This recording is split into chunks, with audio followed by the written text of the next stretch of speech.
it's a really magical area, and to the east of where our research site is, out there in this the so-called bloodless valley, because there are no wars that have ever been fought in this beautiful valley in Colorado, are the Sangre de Cristo Mountains that rise up. A whole lot of peaks are well over 14,000 feet.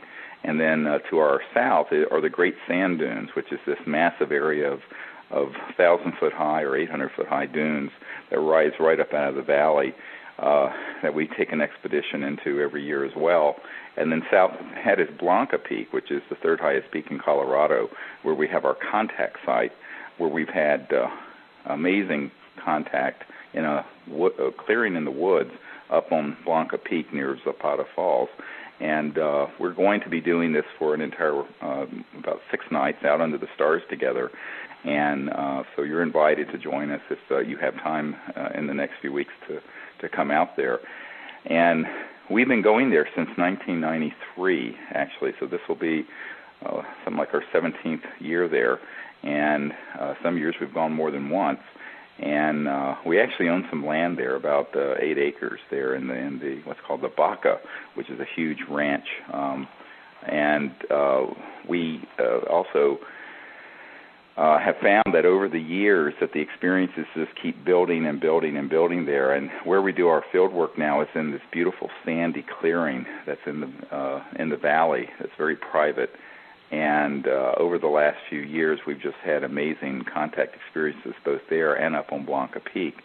And so we're going to share some of that just to give people sort of a snapshot of one of the places where we have these sort of expeditions.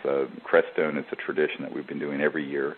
We also go to Mount Shasta and also Joshua Tree National Park. And we've added in the last couple of years the Outer Banks of North Carolina, where, as you heard last time, we had an enormous craft that flew in, went into the ocean, and then emerged onto the beach as this area of scintillating light, and then a brilliant light that kept flashing with us that was about 90 feet away that we filmed, and it was there for over an hour and actually signaled to us for at least 100 times we've counted on the video. So these are the kinds of things that keep happening. They're quite mysterious to some folks, but once you understand what we're dealing with, some of these experiences seem less mysterious. I want to set the stage a little bit, first of all, by saying that if it's a interstellar vehicle and not something man-made that's a classified anti-gravity device, they are most of the time operating at resonant frequencies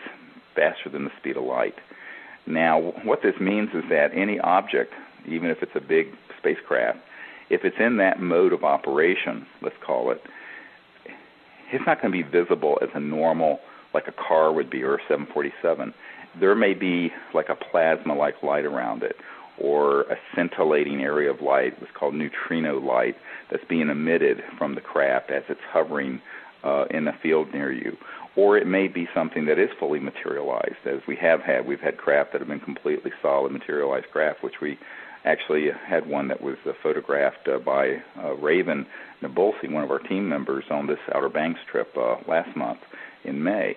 But what's interesting is that when you're dealing with civilizations that are in the 100,000 to several million years technologically more developed than we are, you would expect virtually every manifestation of their technology to be almost mysterious to us. It'd be sort of like if you and I, those of us listening now who routinely use computers and cell phones and these sort of things, if we were to teleport back in time to the caveman era and show up with those devices, it would be magical to them. And it's a little bit like The Gods Must Be Crazy, that movie where, some native people in Africa see someone throw a Coke bottle out of a little propeller plane, and it becomes this object of great mystery and great wonderment and what have you, and even conflict.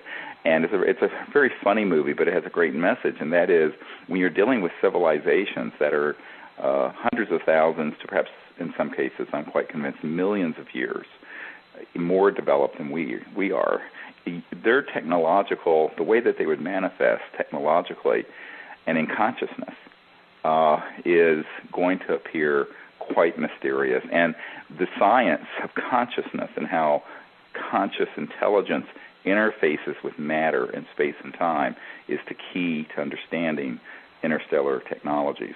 And so this is why so much of what we do a puja. We're on the World Puja Network. We do a puja for everyone at these trainings and expeditions like we're doing in Crestone in a couple of weeks. And we actually teach people meditation and higher states of consciousness and the ability to use consciousness to not only remote view these spacecraft and connect to them, but also to vector them, to set up a dynamic system where we actually show them mentally imagery where we're located, whether it's in Colorado or at the Outer Banks or in England or wherever we are. And there's a specific protocol for that, which we call coherent thought sequencing. It's sort of like putting thought into a coherent field like you would light to make a laser. So it has the same effect. And what's interesting is that interstellar civilizations that go faster than the speed of light, they're not going to be using radio signals or signals like you're picking up for your internet radio show that you're listening to right now. Those are all traveling at the speed of light. And you can't travel from one star system to another, never mind communicate, at such a slow speed, because the speed of light means that if you're 1,000 light years away, which is very close in terms of our cosmic neighborhood, we have 100,000 light years just to go across our own galaxy, the Milky Way, that 1,000 light years away, if you were to try to use a radio signal for that or a cell phone signal or something like that from an airplane that we use today, it would take 1,000 years for the signal to be picked up from your home planet to the spacecraft, and another 1,000 years for the reply to get back, which is 2,000 years. And that's a very nearby planetary system, would be 1,000 light years away. So when you look at what we're experiencing with these extraterrestrial vehicles and the kinds of technologies we see, you have to begin to expand your mind into an understanding that their technologies, while they look, in a sense, magical to us now, just like a cell phone would to a caveman, or for that matter, Thomas Jefferson would think a cell phone was magical. The reality is that it makes sense that the expressions of these extraterrestrial civilizations and their technologies are going to be these, in many cases, amazing and incongruous things to most people, but they make complete sense when you begin to go through what I write about, the crossing point of light, the understanding of everything that's resonating beyond the speed of light, and that involves the so-called astral or etheric energies, the subtle energies, thought, consciousness, and actually forms of electromagnetic energy that are nonlinear and that aren't restricted to the speed of light.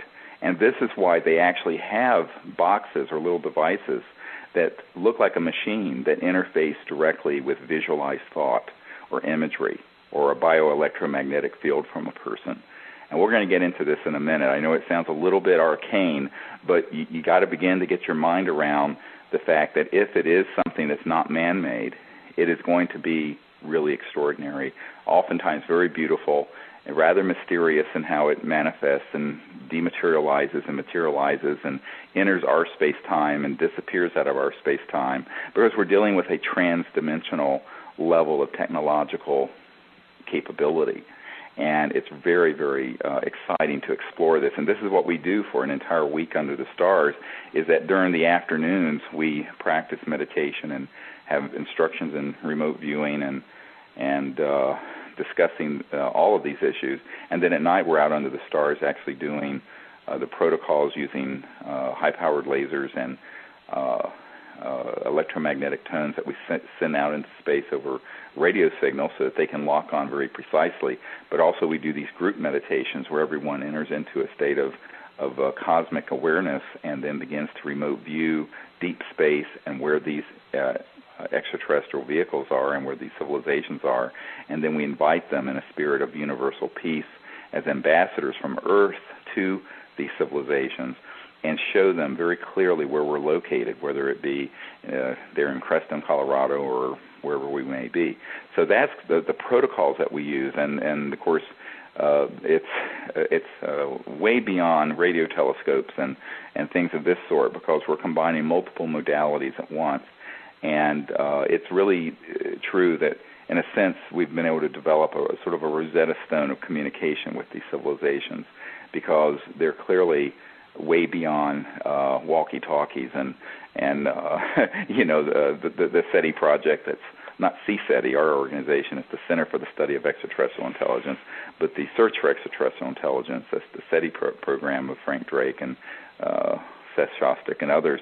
You know, they're listening only in this spectrum of electromagnetic fields, as if every intelligent civilization out there is exactly at our level of evolution, using early 21st century or 20th century radio waves. I mean, this is just a very anthropocentric and misguided approach to this. But so we're trying to expand that paradigm into the sciences of consciousness, mind, thought, and lasers and other things. So we're been having increasing success at this, and it's a very exciting project, because one of the reasons we're opening this up to all these people is that I have been convinced that the more people who step up to being ambassadors from Earth to these civilizations, the more it will create the morphogenic field that Rupert Sheldrake talks about, in terms of manifesting the sort of the hunter's monkey effect, where it begins to turn the paradigm on this planet. And in fact, this is what we're seeing. I mean, we just recently, in April, had the chief advisors to the head of state of a major G7 country come here to Washington, D.C., and to our farm out here in Virginia for a whole week of meetings to discuss setting up these protocols in this G7 country with the support of their government to make contact. And it's because what we're doing is actually being watched and taken very seriously around the world. And this is why we think that everyone needs to understand that they can become the citizen diplomats to these other interstellar civilizations that are visiting us, because otherwise, who is representing Earth? Well, it certainly isn't the United Nations. They haven't done anything to make open contact, nor has our State Department, nor has the Foreign Ministry of any government that I know of. Because the subject has been kept so secret, it's been relegated to the world of super secret classified programs run by people who have a xenophobic, fear-driven, war-mongering approach to anything they don't understand and control. And this is why they have completely botched it up and have turned it into something where now we have classified military programs that have advanced space-based weapon systems that are targeting these extraterrestrial vehicles, and have actually downed them on a few occasions. We have witnesses, military witnesses, who have been present when this has happened, that I have spoken to personally, not just one or two, but dozens of them. And so what this means is that it's very important for we, the citizens of Earth and the children of Earth, show another face to these visitors that is a little more enlightened than a sort of militaristic, paranoid, let's kick alien butt, a la the movie Independence Day. And I think this is really what's really important, is that unless we rise up to do it, our leaders won't, and that everything needs to happen at the grassroots first. So this is a grassroots citizens diplomacy effort. It's not just going out and doing a sky watch looking for a UFO. Far from it. It's people stepping into their power in a transformative way to be an ambassador from Earth to the universe and to these visiting civilizations. And when we do it, we have absolutely never had a time where they have not shown up in some way or form. Never. Right. And that's what's amazing and beautiful.